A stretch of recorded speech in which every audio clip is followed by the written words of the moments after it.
সবথেকে ভালো মুহূর্ত তো লাস্ট টেস্টে ছিল, ব্যাক টু ব্যাক 100 ক্যাপ্টেন হিসেবে, তো তখনই বলে দিতে পারতাম। এটা নিয়ে খুব বেশি কথা না বলাটাই ভালো। সবার কাছে একটা রিকোয়েস্ট থাকলো, এটা নিয়ে সমালোচনা দরকার নেই। সোমবার সকাল থেকেই গুঞ্জন উঠেছে শ্রীলঙ্কার বিপক্ষে শেষ টেস্ট খেলেই অধিনায়কত্ব ছাড়তে পারেন নাজমুল হোসেন শান্ত। কলম্বো টেস্টের আগে ম্যাচের বদলে অধিনায়ক ইস্যুতেই বেশি মাতামাতি। দুপুরেই সাংবাদিকদের মুখোমুখি হাজির হলেন শান্ত নিজেই। অধিনায়ক হিসেবে সত্যিই থাকছেন কি থাকছেন না সরাসরি উত্তর দিলেন না, তবে মুখ ঠিকই খুললেন। আলোচনা তো এই টেস্টের আগে থেকেই হচ্ছে, আলোচনা হতে থাক। আমি এই বিষয়ে এই মুহূর্তে কোনো কমেন্ট করতে চাই না, কারণ 2 দিন পরে টেস্ট ম্যাচটা ভালোভাবে খেলতে চাই, টেস্ট ম্যাচটাতে ভালোভাবে কন্ট্রিবিউট করতে চাই অ্যাজ এ ক্যাপ্টেন হিসেবে, অ্যাজ এ ব্যাটার হিসেবে। বাট এই মুহূর্তে আলোচনার জায়গায় থাকে। শ্রীলঙ্কা সফরের আগে হুট করেই ওয়ানডে ক্যাপ্টেন্সি কেড়ে নেওয়ার পর অনেকের মতেই শান্ত মোটেও ব্যাপারটা ভালোভাবে নেননি। এরপর থেকেই মূলত টেস্ট ক্যাপ্টেন্সি ছাড়ার গুঞ্জন দিনকে দিন জোরালো হচ্ছে।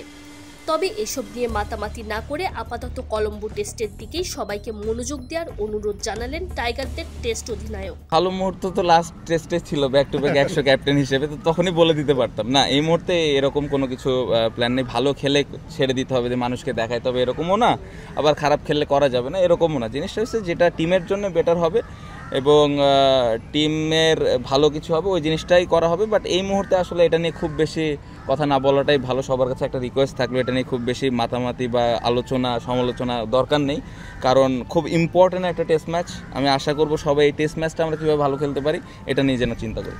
শান্তর মতে কোনো সিরিজ চলাকালে, এমনকি সিরিজ শুরুর 1 সপ্তাহ আগেও অধিনায়কত্ব নিয়ে কোনো ধরনের আলোচনাই হওয়া উচিত না।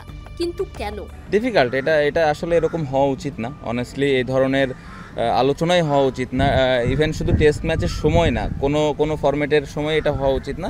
ইভেন আমি বলবো যে এই ধরনের আলোচনা অ্যাটলিস্ট 7-8 দিন আগে থেকে না হওয়া ভালো, বা তারও আগে, যত আগেই কমপ্লিট হয়ে যাবে ততই ভালো।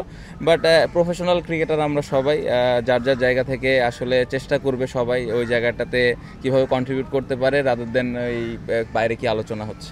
টেস্ট ক্যাপ্টেন্সি নিয়ে অনেক কথা বললেও ওয়ানডে ক্যাপ্টেন্সি থেকে এভাবে সরিয়ে দেওয়ার ব্যাপারে মুখে কুলু পেটেছেন নাজমুল হোসেন শান্ত। প্রশ্ন শুনেই জানালেন, no comments. Tanzim Oishi, BD cric time.